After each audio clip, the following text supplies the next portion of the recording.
Kisah Rasul 3 ayat 1-8 menulis, pada suatu hari menjelang waktu sembahyang, yakni pukul 3 petang, naiklah Petrus dan Yohanes ke bait Allah. Di situ ada seorang laki-laki yang lumpuh sejak lahirnya, sehingga ia harus diusung.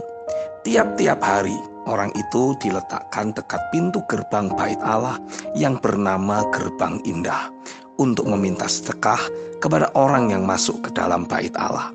Ketika orang itu melihat bahwa Petrus dan Yohanes hendak masuk ke bait Allah, ia meminta sedekah. Mereka menatap dia dan Petrus berkata, "Lihatlah kepada kami." Lalu orang itu menatap mereka dengan harapan akan mendapat sesuatu dari mereka.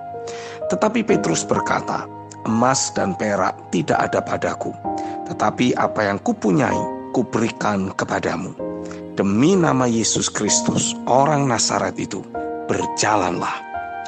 Lalu ia memegang tangan kanan orang itu dan membantu dia berdiri.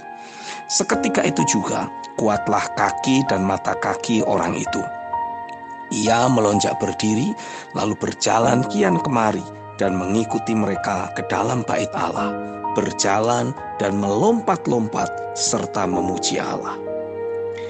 Perikop di atas tiba-tiba dimunculkan dalam benak saya, dan Roh Kudus menjelaskan sesuatu. Dengan kita memiliki uang, harta benda yang limpah, pada umumnya ada banyak orang yang akan menggantungkan hidupnya kepada kita. Bahkan apapun yang kita katakan dan perintahkan, orang akan mengiyakan dan melaksanakannya. Tentunya itulah posisi yang diinginkan oleh banyak orang. Semakin banyak harta, maka semakin besar otoritas pengaruh dalam dirinya untuk memerintah. Itulah kekuasaan dari Mamon. Tahukah kita, ada banyak orang yang saat ini telah lumpuh secara mental, dasar keyakinan dan kehidupan sehari-harinya. Mereka sangat bergantung pada uang, siap menjadi hamba dari sang pemberi uang dan tidak bisa hidup tanpa uang. Ada banyak orang Kristen yang juga sedang menjalani kehidupan seperti itu, lumpuh. Jika kita memperhatikan secara garis besar, di dunia ini ada dua kelompok orang. Yang pertama adalah orang-orang yang berkuasa karena memiliki uang. Dan yang kedua adalah orang-orang yang bergantung pada orang-orang yang berkuasa agar menerima uang.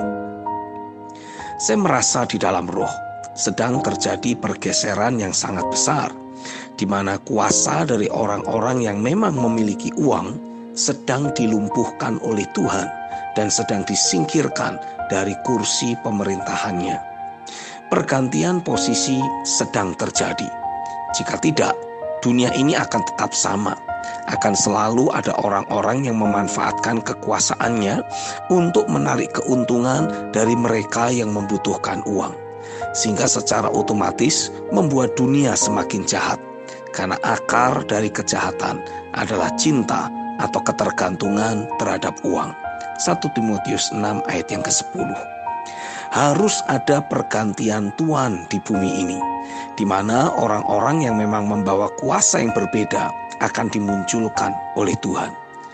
Kitab Kejadian pasal yang pertama ayat 26-28 menuliskan, "Berfirmanlah Allah, baiklah kita menjadikan manusia menurut gambar dan rupa kita, supaya mereka berkuasa atas ikan-ikan di laut dan burung-burung di udara, dan atas ternak, dan atas seluruh bumi, dan atas segala binatang melata yang merayap di bumi." Maka Allah menciptakan manusia itu menurut gambarnya. Menurut gambar Allah diciptakannya dia. Laki-laki dan perempuan diciptakannya mereka. Allah memberkati mereka, lalu Allah berfirman kepada mereka, "Beranak cuculah dan bertambah banyak. Penuhilah bumi dan taklukkanlah itu. Berkuasalah atas ikan-ikan di laut dan burung-burung di udara dan atas segala binatang yang merayap di bumi." Kitab Kisah Rasul pasal yang pertama ayat 8 juga menulis, "Tetapi kamu akan menerima kuasa kalau Roh Kudus turun ke atas kamu, dan kamu akan menjadi saksiku di Yerusalem dan di seluruh Yudea dan Samaria dan sampai ke ujung bumi. Kata kuasa ditulis dengan kata Yunani dunamis yang memiliki beberapa arti sebagai berikut. Yang pertama, suatu kemampuan atau ability yang tinggal permanen dalam hidup seseorang. Istilahnya inherent power, seperti suatu hak lahir atau keistimewaan. Yang kedua, kekuasaan atau pengaruh seperti yang dimiliki oleh orang-orang kaya. Dan yang ketiga, kuasa untuk melakukan mujizat. Roh Kudus telah turun atas kita. Itulah kuasa yang sama, bahkan lebih dari orang-orang kaya di atas bumi ini. Saya yakin sekali, hal yang sama, bahkan lebih dari demonstrasi kuasa yang Yesus lakukan di atas bumi. Dan pada zaman Kisah Para Rasul akan terjadi kembali dengan skala dan kekuatan yang lebih hebat di masa sekarang ini.